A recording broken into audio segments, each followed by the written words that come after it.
السلام علیکم ورحمۃ اللہ وبرکاتہ۔ پروگرام تلخیص معانی القرآن کی 41ویں نشست میں آپ کا خیر مقدم ہے۔ آج کی اس نشست میں سورۃ الروم سورہ نمبر 30 کا خلاصہ پیش خدمت ہوگا۔ سورۃ الروم مکیہ، وجہ تسمیہ: اس سورہ کی ابتدائی آیات میں روم و فارس کی جنگ میں رومیوں کے مغلوب ہونے کا تذکرہ ہے۔ اسی مناسبت سے اس کا نام الروم رکھا گیا۔ زمانہ نزول: یہ سورہ مکی ہے اور مضمون سے اندازہ ہوتا ہے کہ اس کا نزول مکہ کے وسطی دور میں، درمیانی دور میں، یعنی نبوت کے 7ویں سال میں اس کا نزول ہوا ہے۔ مرکزی مضمون: توحید و رسالت اور آفاق و انفس کے دلائل کا تذکرہ ہے، جس کے بیان کا مقصود اس حقیقت کا واضح کرنا ہے کہ کائنات پر مکمل اختیار و اقتدار صرف اللہ ہی کا ہے۔ اسی کے ہاتھ میں فتح و نصرت اور شکست و ہزیمت ہے۔ اس لیے دین فطرت، دین اسلام پر ثبات قدمی کی دعوت ہے۔ تعداد آیات: اس میں 60 آیتیں ہیں۔ آیت نمبر 1 حروف مقطعات پر مشتمل ہے۔ آیت نمبر 2 سے 7 میں زمانہ رسالت کی 2 سپر پاور طاقتوں روم و فارس کی جنگ میں رومیوں کے مغلوب ہونے اور پھر چند برسوں ہی میں ان کے غالب ہونے کی پیشگوئی بیان کی گئی ہے، اور یہ عقیدہ راسخ کرایا گیا ہے کہ غلبہ و اقتدار اللہ ہی کے قبضہ قدرت میں ہے۔ اللہ کی جانب سے جس کی مدد ہوگی وہ کامیاب ہوگا، اور چونکہ اللہ اہل ایمان کی نصرت و حمایت کرتا ہے، اس لیے اہل ایمان ہی غالب و فتح یاب ہوں گے۔ اس وقت مومنوں کو انبساط و شادمانی ضرور حاصل ہوگی۔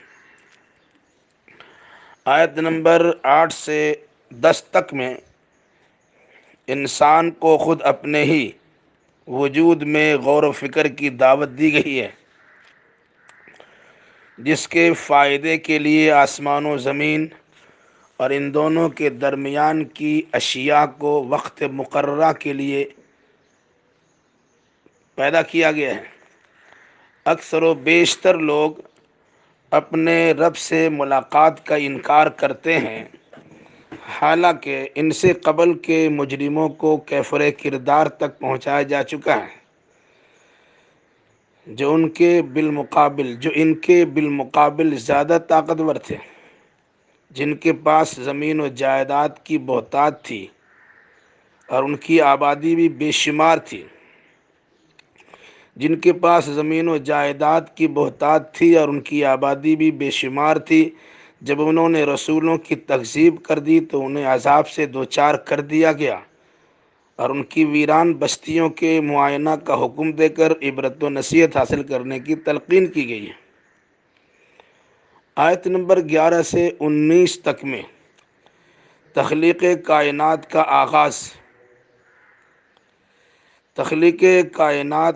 آغاز کار، پھر اس کا اعادہ کرنے والا اللہ ہی ہے۔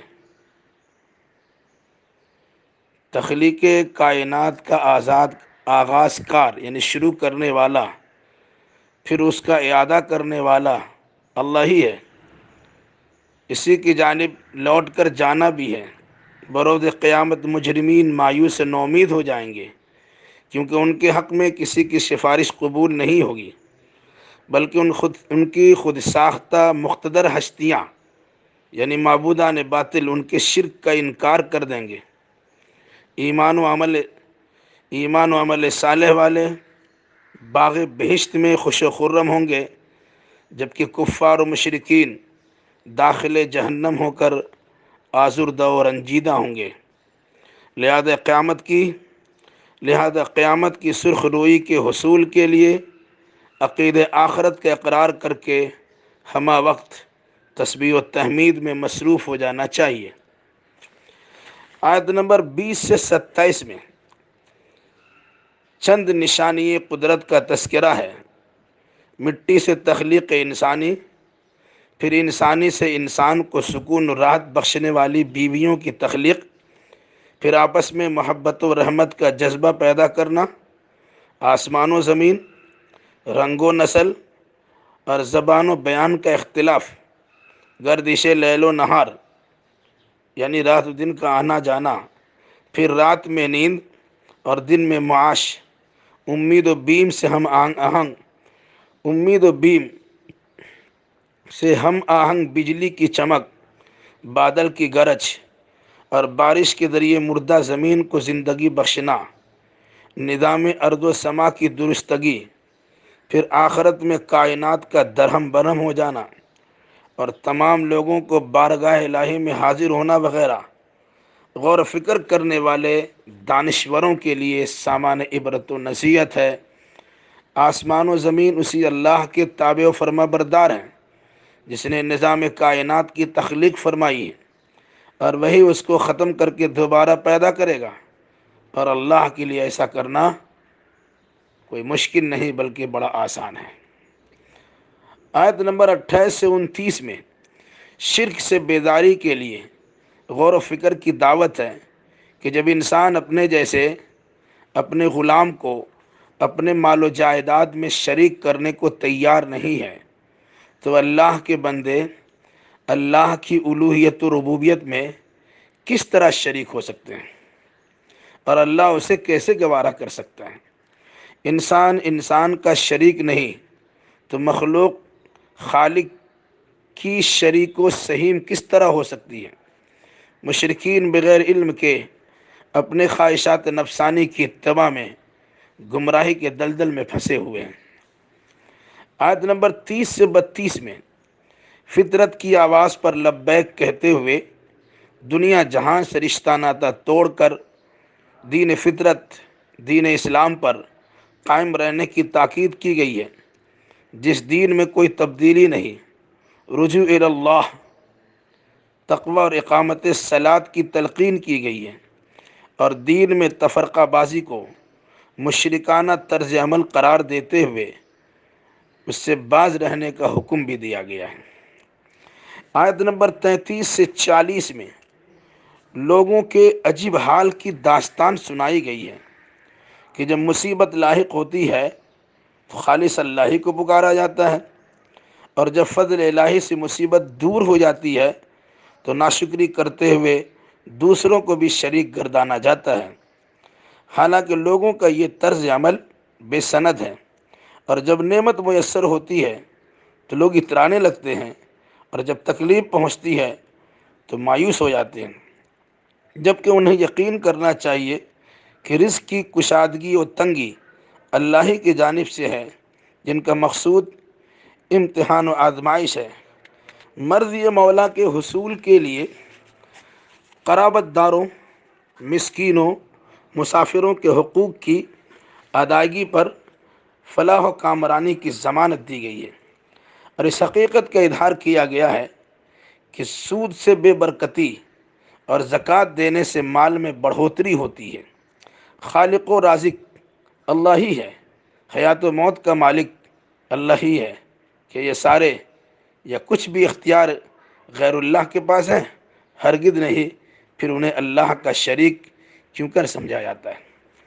آیت نمبر 41 سے 45 میں بحر و بر، خشکی و تری، خشکی و تر میں جو فساد و بد امنی رونما ہوتی ہے وہ انسان کے بعض کرتوت بد کا بدلہ ہوا کرتا ہے، جس کا مقصد انسانی حرکت پر نظر ثانی کرانا ہوتا ہے، ورنہ روئے زمین میں سیر و سیاحت کے ذریعے اقوام ماضیہ کی تباہ شدہ بستیوں کے ذریعے عبرت حاصل کی جا سکتی ہے۔ لہذا موت سے قبل ہی دین قیم، دین فطرت پر قائم ہو جانا چاہیے، کیونکہ مرنے کے بعد کافروں کو کفر کا وبال بھگتنا پڑے گا، اور ایمان و عمل صالح کے زیور سے آراستہ انسان اپنے حسن عمل کا بہتر بدلہ پائے گا۔ آیت نمبر 46 سے 47 میں قدرت کی نشانیوں میں سے ایک نشانی ہوا بھی ہے، جو بارش کی خوشخبری سناتی ہے، اور اسی ہوا کے ذریعے کشتیاں صحیح سمت کو چلتی ہیں، جن پر سوار ہو کر فضل الہی کی جستجو کی جاتی ہے۔ اس نعمت پر شکر گزاری کی تلقین کی گئی ہے۔ رسول رحمت صلی اللہ علیہ وسلم سے پہلے بھی انبیاء و رسول تشریف لا چکے ہیں۔ جب لوگوں نے ان کی تعلیمات سے روگردانی کی تو اللہ نے انہیں عذاب سے دوچار کر دیا اور اہل ایمان کو کامرانی سے ہمکنار فرما دیا۔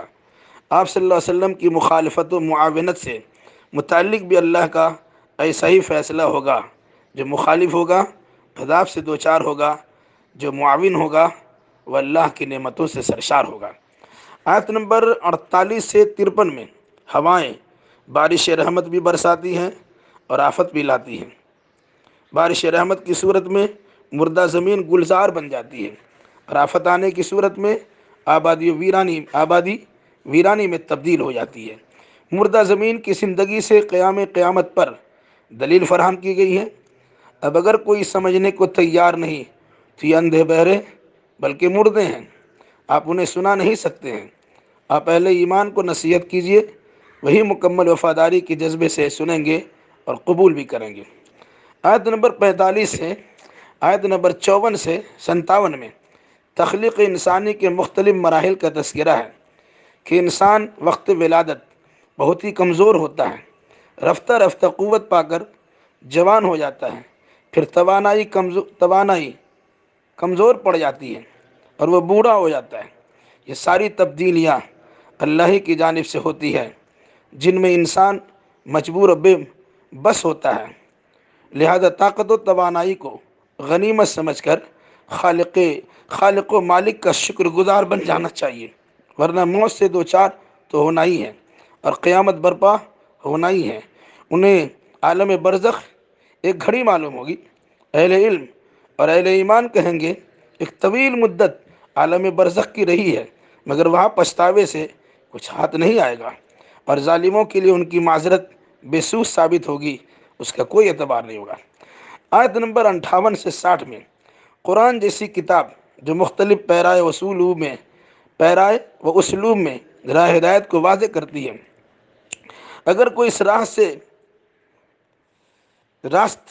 سے راہ راست نہ پا سکا تو ان کے دل پر ان کے کرتوت کی وجہ سے مہر لگ چکی ہے، جس کا انہیں احساس بھی نہیں ہے۔ وائے ناکامی متائے کارواں جاتا رہا، کارواں کے دل سے احساس زیاں جاتا رہا۔ آپ صلی اللہ علیہ وسلم اور آپ کے اصحاب ثابت قدم رہیں، حوصلہ مندی کے ساتھ ذمہ داری نبھاتے رہیں، اور مخالفین کے سامنے ہلکا اور بے وزن نہ بنے۔ اللہ کا وعدہ سچا ہے، وہ آپ صلی اللہ علیہ وسلم کو دشمن پر غالب رکھے گا، اور آپ صلی اللہ علیہ وسلم کو ذلیل و خوار نہیں ہونے دے گا۔ اللہ ہم جملہ مسلمانوں کو قرآنی آیات سمجھنے اور اسی مناسبت سے عقیدہ اعمال بجا لانے کی توفیق مرحمت فرمائے، آمین۔ والسلام علیکم ورحمۃ اللہ وبرکاتہ۔